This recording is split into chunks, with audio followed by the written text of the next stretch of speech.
Greetings, greetings, greetings. Welcome to week one of Advanced OOP. I think you will enjoy this class. We're going to be delving deep into some of the advanced features that where in the original introductory course, we wanted to try to just get the basics, of objects, polymorphism, inheritance. Here, we're going to start looking at design and how we can basically use that information the most effective way we can based on what we have done from the previous course. So what I am going to do, 1 second, let me make sure I get this out of the way. Okay, so week one, why advanced OOP matters. Okay, let's start with a question. Have you ever written code that compiled perfectly, but crashed at runtime? Everything looks fine. There were no red, squiggle marks. Doesn't look like anything was wrong. Then boom, you come up with something like a class cast exception. Well, this is what we're going to be talking about during this first week. And why, in this week, we're going to talk about how do we prevent that from happening? How do we prevent from a Java program compiling like it should, clean, straight, but for some reason, when you get in and start running things don't actually happen where you think they should. Okay, so here's an example. We're creating a list from an array list. And so we're creating a list, we're adding a item called hello, and we're adding an item called add. Okay, add hello and add 42. Okay, one is a string and the other is a numeric. This will compile just fine. Okay, and you'll see this example again when we use it in some other cases. But here we're saying that I want to get from the list the second item, since we know we're all relative to 0. I want to get the second item for the list, and I want to get it as a string. Well, here we're going to get a runtime error because the item that's in item 2 is 42, which is an integer. Because the system let us put it in here, it didn't prevent us from getting the error during runtime. So there's other situations like that we're going to be talking about. And how do we move, this particular error so that we can catch it at the time of compiling and not at the time of running?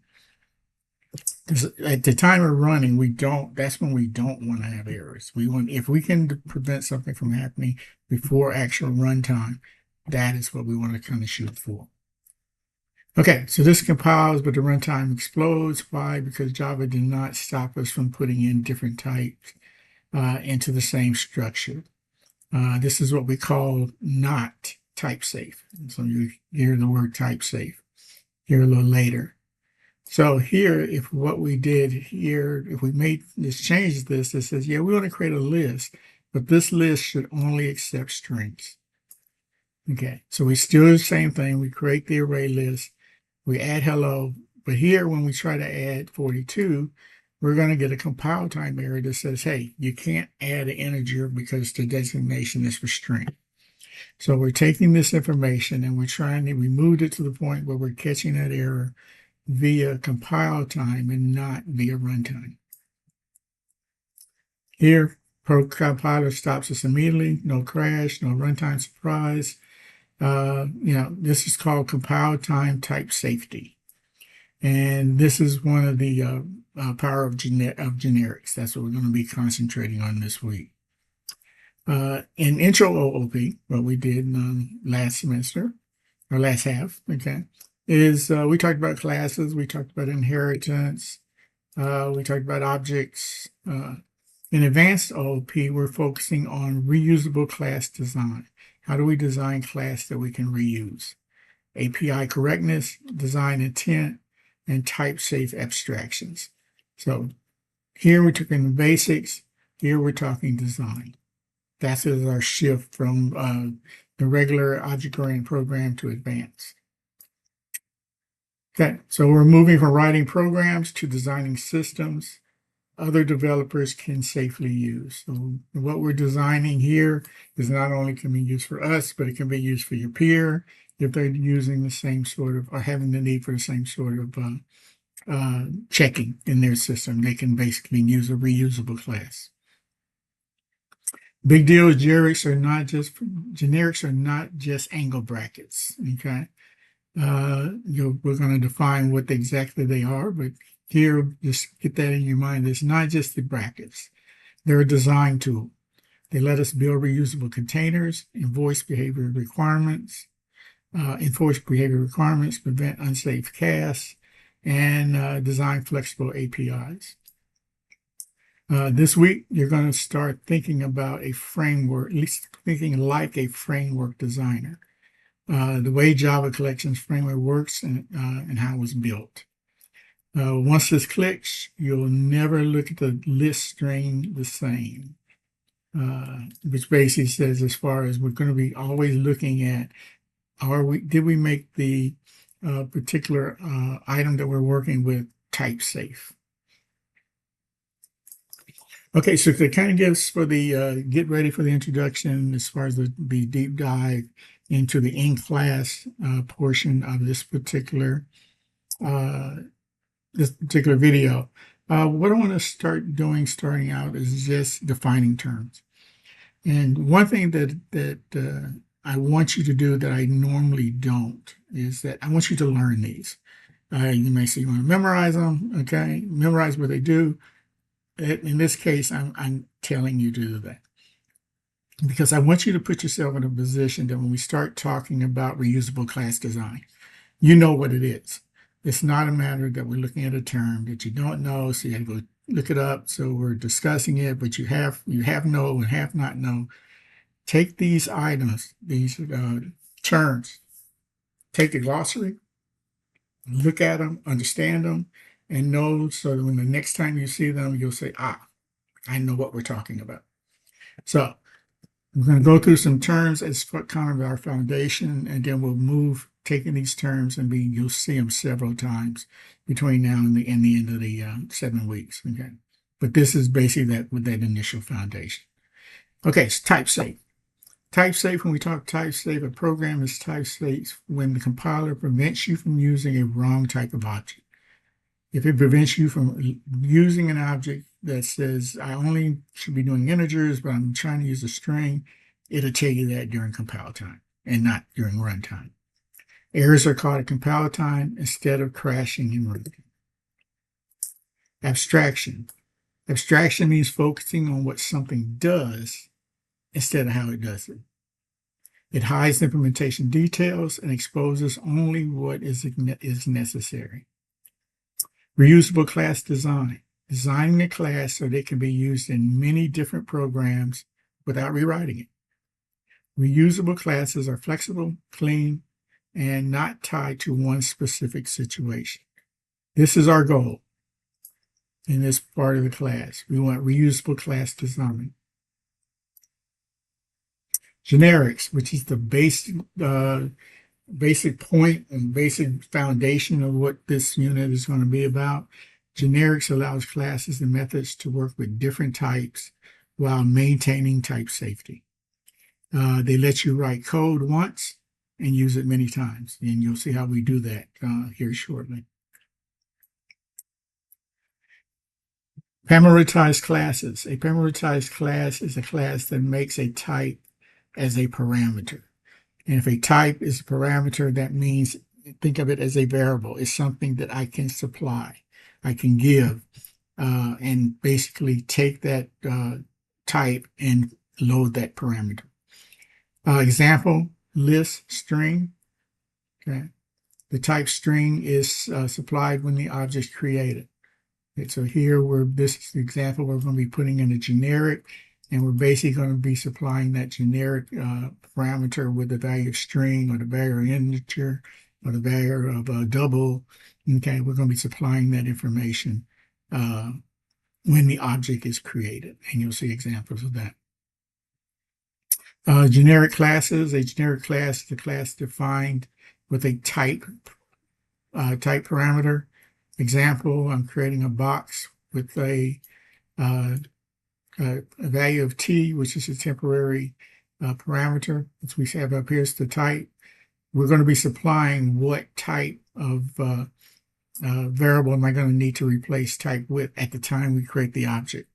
At the time to create the object, we'll say whether our type is integer, whether it's string, exactly what is the type of the object that we're building, and that's going to be chosen at the time that we create the object. Here, just looking at what this allows that is, I don't have any care at this point what the type is of the box, okay, at this time. I will care at the time when I'm creating the object, but not now. Here, I'm just leaving it kind of open that I'll be looking at that later.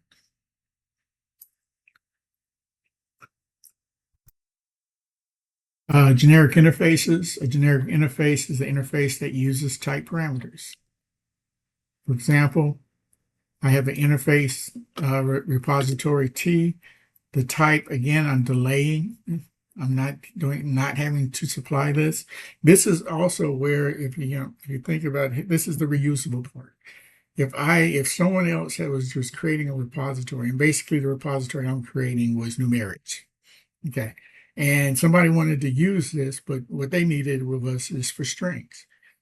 I can use the same interface. We both can use the same interface where one is basically substituting or providing a type of number, and the other is providing, in my case, a type of script. But the interface itself doesn't have to change. I'm just changing the type that's going to get me type safe for depending on what I'm going to be doing. Classes implementing it must specify the type. A bounded type of parameters. A bounded type parameter restricts what types can be used. For example, if I have a type that I'm going to be supplying later and extends number, okay, I have just put a bound on that. That says whatever type that I'm going to be selecting for this particular instance, it has to be an extension of number. Okay, so that's basically putting a bound on it that says, yeah, I can replace T, but I can only replace T with a certain type, a variable. So here I'm saying I can extend it, I can provide a type, but you'll see that what that's saying, it has to be a subset of number. Okay, this means the type must have behave like a number. In wildcards, we have a wildcard, it's question mark. You'll see that. It represents an unknown type. It allows flexibility when working with generic types. So here, question mark means some unknown type. Question mark extend T means it's some type that is T or a subclass of T. Okay. If this particular value extends T, that means that value is a subclass of T. Okay. Using when reading and producing values. Here we have question mark super T. What this means is that some type that is a subclass of T. Okay, that T is a super. So what I'm supplying here is that what I'm basically defining has to be a subclass of T. Here, okay, T here is that the question mark is saying that I am a subclass of T. Okay. Here I'm saying I am a superclass of T. Okay. So this is kind of reverse of the two. One's being the superclass and one's being the subclass. Used when writing consuming values. We'll be getting into that. Okay, we'll be getting into this a little more detail. PEX, producer extends, consumer super. If a structure produces data, we're going to use extends. If a consumer, if it consumes data, okay, we're going to use super. And we'll give an example of exactly when we would use this. But again, this is just a predefined method of defining what type of types we're going to be able to pass either to or from a given process. Design intent. Design intent is the reason behind how code is structured. Why was this built this way? Why did I design it in order to take this particular interface, okay, and make it usable, make it reusable. Why did I design it that way? Okay, so that's what design intent is. That whenever we're putting something together, okay, and using a different method or using a different abstraction, our question in the back of our mind should be why? Why do we need to do this? And then with that, you should be able to fully understand or be able to tell someone what is the intent of the design. Why did I do things the way I did it? API correctness. API correctness means designing methods so they can only be used properly. The compiler should prevent misuse. If I try to do an application programmer interface and I don't supply the right information, it should tell me, okay, during compile time. So this is said, take whatever API, application programming interface, we're trying to define, and we want to make sure that the compiler should prevent the misuse of that particular API. API clarity. API clarity means the code is easy to understand and difficult to misuse. Clear method names, correct type usage, logical structure. And this is just, I want to see a clean application program interface. And we'll get more into definition of what that actually means other than the words. Java's collection framework is a built-in library of data structures.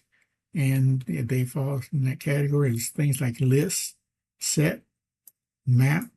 Okay. They are generics. Okay. The type of safe containers that basically we'll be using and supplying the types of information that we want to supply. So with that, a list is an order collection that allows duplicates. I have a list of something, it can have duplicates. Here, it's taking the list and saying the things in this list have to be a string. Set is a collection similar to list, but it does not allow duplicates. So I can create a set, and whenever I try to add something that's a duplicate, I will get an error that says, hey, can't do that. Okay, that's a set.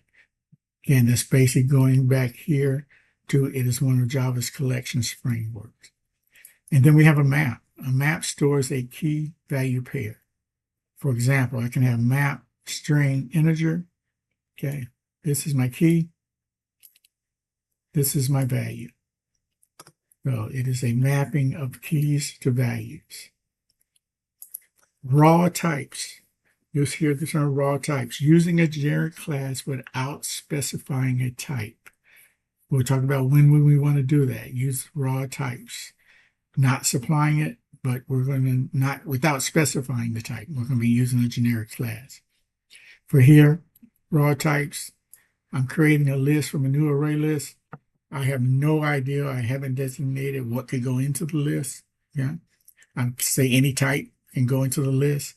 That is a raw type. Raw types removes type safety because I'm not designating what are the valid values that can go in this particular list. That's a raw type. Unsafe cast. Casting an object to a type may not match at runtime. Here, I'm creating a string object. Okay, which can cause a class cast exception. I'm creating it, here as a string, but I'm not really saying what can go in there. So when I run it and I start moving something into that particular string S, I can basically say I casted this thing wrong. I cast it because I did not put the right type in when I was creating it. Overly rigid class hierarchies, class structures that are too dependent on inheritance and objects to change or extend makes it difficult. That's a situation where I really can't get my field value in my particular class I've created unless I depend on inheritance from something else. That's a rigid class hierarchy. Separation of concerns, design principles where each class has one clear responsibility. Whenever we basically put the class together, we want to make sure that every class we create is unique. Okay, separation of concerns. Compile time type safety. Errors are caught at the compiler before the program runs. Compile time type safety. Concrete classes, regular classes that can be instantiated directly. Array list, for example, hash map. Okay. I can create these and it not be a class, particularly to where I'm generating an instance of it. Inheritance, just threw this in because this stuff you should already know. A class extends another class. Okay, this is a relationship. Example, dog extends animal. Composition, different from an inheritance, but does the same sort of thing. Builds a class by including other objects inside it. It has a relationship. Example, I have a class car, but inside I have an object, an object engine within it. So here I'm building a class including other objects inside that class. Type erasure. Type erasure says that Java removes the generic type information at runtime. At the time you run and actually create an object, until that time, there's no type designation. Okay. And that's what it's saying here, that I just have a generic type, and until I actually get to the point where I'm actually compiling the program, once I'm finished compiling that program, there will be no T's. I would have, during the compilation, replaced all T's with the given type that really should be. Okay. That's type erasure. It goes away at compile time. I substituted the type with something of real value. It's either a string, it is a variable, it's a double, whatever it is. At the time I compile it and generate an object, it is now no longer a T. And that's what this is saying. I have a type erasure. Here, list string, list integer, both become just a list at runtime. Okay, week 1 is about thinking like a designer. Generics are not just syntax, they are tools for building flexibility, reusability, professional systems. Okay, so we're kind of an introduction again. Look at and learn those glossary terms. We'll be taking this information. I'll be putting it on the in the unit. Okay, visible. This particular video visible, so you can see it. Be easy for you to click, so you can look at me while I'm looking at you. Okay. So then we're going to take this information and we're going to be doing a deep dive. Be sure that when you come to class, bring your laptop. Some of the things that we were doing are going to be kind of in a lab format. And in that lab format, you're going to actually have to basically do maybe create some generics or modify some generics. And I want you to be able to, again, take that information. You should already have Java loaded up, okay, for object-oriented programming. So expectations that will be established. If you haven't, then let me know. I'll send you information for how you need to make sure that Visual Studio is set up so it can handle Java. Okay. Okay, everyone. That is it for week 1. I will see you every Tuesday at 9:45. No, I'm sorry, not 9:45. This class is 11. 11, and then we'll get into finishing up week 1 so that you can do your assignment, project, homework, and that sort of thing. So thank you, everyone, and I will see you in class. For those who are online, I'll see you through the discussion. Okay. Everybody have a good one.